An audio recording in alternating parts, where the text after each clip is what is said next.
ESPN's NBA expert panel yesterday named the top NBA players of all time, and these were the top 10. Not a big surprise at the top with Michael Jordan at number 1, and you see the names there. LeBron, Kareem, Bill Russell, Magic Johnson are the top 5. Wilt, Bird, Tim Duncan, Kobe Bryant, Shaq rounding out the top 10. We have 2 conversations on this set for you this morning. Jalen Rose and Stephen A. will join us a little later, but right now we bring in 2 guys who played with and against a lot of the names on that list. Big Perk is with us, and my old buddy Bruce Bowen is here. Good morning, gentlemen, both of you. And I want to start with you, Kendrick Perkins, because I know there was one substantial change that if you were to have made this list, you would have made one substantial change. What would that change be? Here we go. Hey, Greeny, I know we good friends, but after I speak this gospel, we might not be, okay? Okay. But here it is. I gotta address this list like the numbers on the house. So here we go. When you talk, I put LeBron James number 1. When we talk about LeBron James, it hasn't been one athlete that has exceeded the expectations placed on his name in any sport like LeBron James. And here we are. Let's talk about LeBron James a little bit. LeBron James, a career average, 27 points, 7.5 assists, 7.5 rebounds. And let's take it a step further. We're talking about a LeBron James that's arguably probably going to end up number 1 or number 2 on the NBA all-time scoring list. We're talking about a LeBron James who's going to finish top 5 in assists. We're talking about a LeBron James that's going to end with 10,000 plus rebounds. That makes him the most all-around best NBA player of all time. And then you want to take it a step further, Greeny? Guess what? LeBron James has played 17 years in the NBA. He's went to the finals 9 times. That's more than 50% of his career spent in the finals. And then, don't get me started with this one, Greeny. Please don't get me started with the conversation. LeBron James don't have that killer mindset like Michael Jordan. Give me a break. Let me give you a little story. You remember when LeBron James left the Cleveland Cavaliers his first time, and he went down to Miami Heat? You remember the old letter that Dan Gilbert wrote about LeBron James? He called him everything under the sun. He called him a Benedict Arnold, and LeBron James took it. What did LeBron James do after he won his next 2 titles with the Miami Heat? He said, you know what?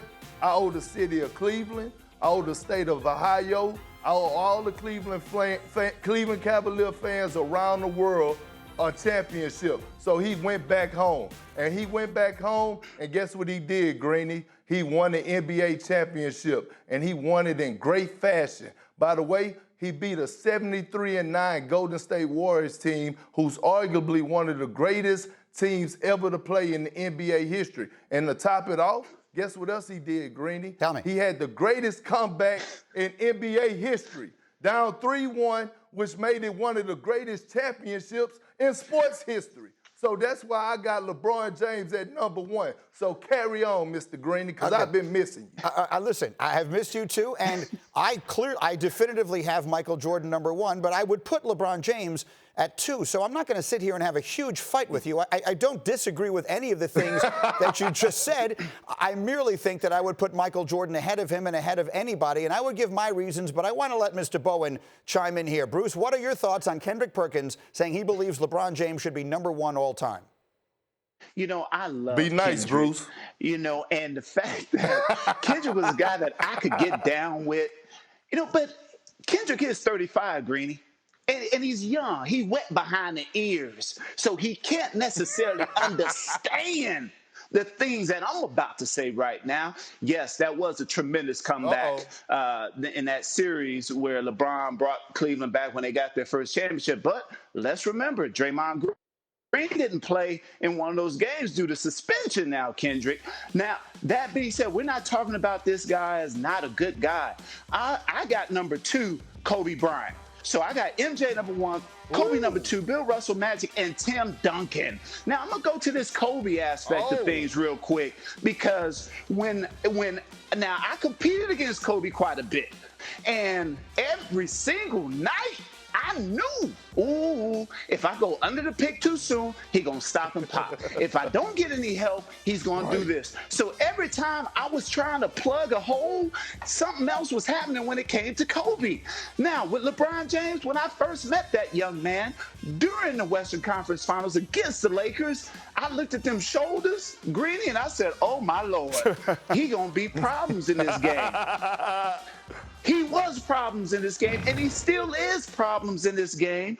But at the same time, I'm going with all the things that Kobe, when we talk about that number 1 and 2, yes, Kobe is very much like Michael Jordan as far as how he played the game, the way he attacked. LeBron was more, I think he's one of the greatest individuals, especially with his vision and making others better.